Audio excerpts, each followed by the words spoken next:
You hear it all the time, right? All this noise online, all these distractions. But this idea, it really cuts through all of that. Real progress isn't about the next viral trend. It's about finding clarity. And for millions of young people, that clarity is needed most when they're trying to choose the right path in life. So let's get right into it. We're going to unpack something huge, something fascinating today. India's great career paradox. And trust me, it's a story of incredible potential meeting a really massive systemic problem. And to really get a sense of the scale here, just look at this number.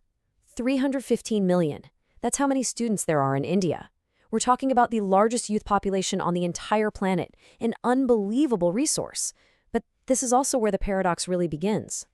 Because this is where things get, well, kind of weird. It's a huge contradiction. You'd think more education automatically means a better chance of getting a job, right?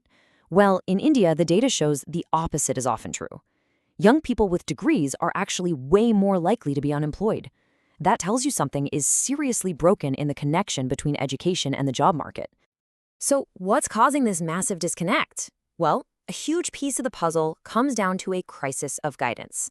Let's dig into the numbers because they really show you what's behind all the anxiety that so many students and their families are feeling. All right, so think about it. For a student population that massive, what's the gold standard for guidance? International experts say you need at least 1.5 million trained career counselors to do the job right.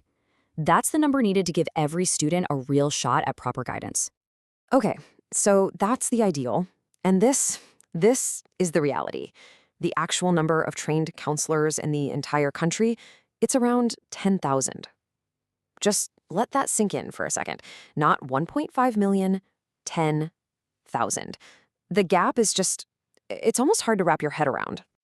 And let's put that gap into perspective, because it is staggering. The global recommendation is about one counselor for every 250 students.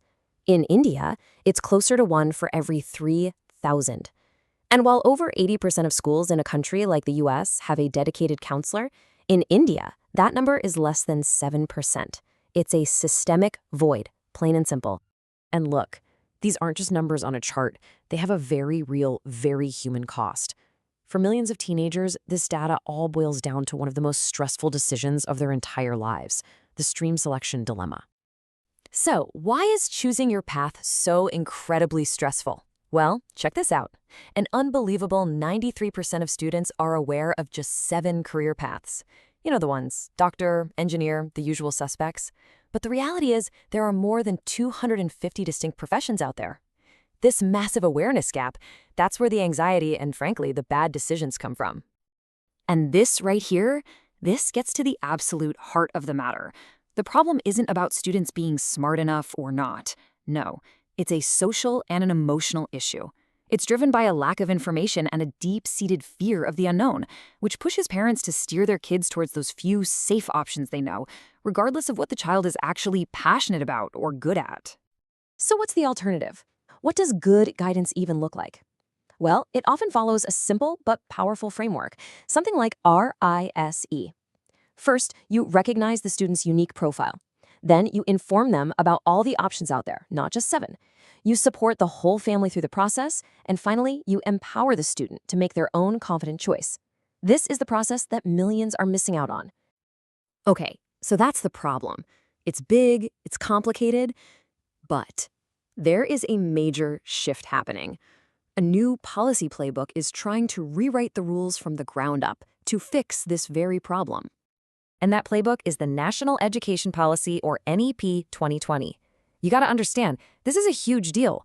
It's designed to be a monumental shift away from the old model of just rote memorization towards an education that's more holistic, way more flexible, and actually focused on real-world skills. And when you look at the specifics, some of them are truly game-changing. I mean, imagine vocational training and internships starting as early as 6th grade. An end to those rigid separate streams for science, arts, and commerce, a bigger focus on critical thinking. And, this is key, a direct mandate for schools to have trained counselors. This is aiming right at the root causes we've been talking about. But, as we all know, having a great vision on paper is one thing. Making it happen in the real world, that's a whole other ballgame. Each of these brilliant ideas faces a massive hurdle. There's a deep societal bias against vocational skills.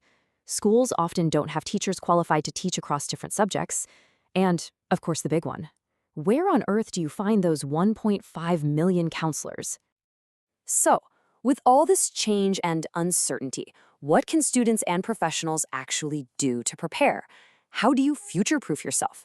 Let's talk about the skills that are really going to matter for tomorrow's India. Now, this is a really critical distinction to get your head around. Some skills have a very short shelf life. Think of them like milk. Knowing one specific software program or one coding language, that's milk. It's going to expire. But then you have skills for a lifetime. Things like analytical thinking, creativity, emotional intelligence, and adaptability, these actually become more valuable as technology advances. And this isn't some far-off future thing. This shift is happening right now. As AI handles more and more of the routine, repetitive tasks, the demand for these higher-order human skills is going to soar. Analytical thinking, complex problem-solving, and just the ability to keep learning, that's becoming the hard currency of the modern workplace. And that brings us to the ultimate takeaway here. In a world of constant disruption, mastering a single technology isn't the key anymore. The most durable, the most valuable skill you can possibly develop is the meta skill of learning how to learn. The ability to adapt, to unlearn, and to relearn effectively. That is the true foundation of career security. So, I'll leave you with this question to think about. In this new reality, our focus has to shift. Are we just preparing for our first job? Or are we building the mindset and the skills for a lifetime of growth and adaptation? Because your answer to that question will define the future.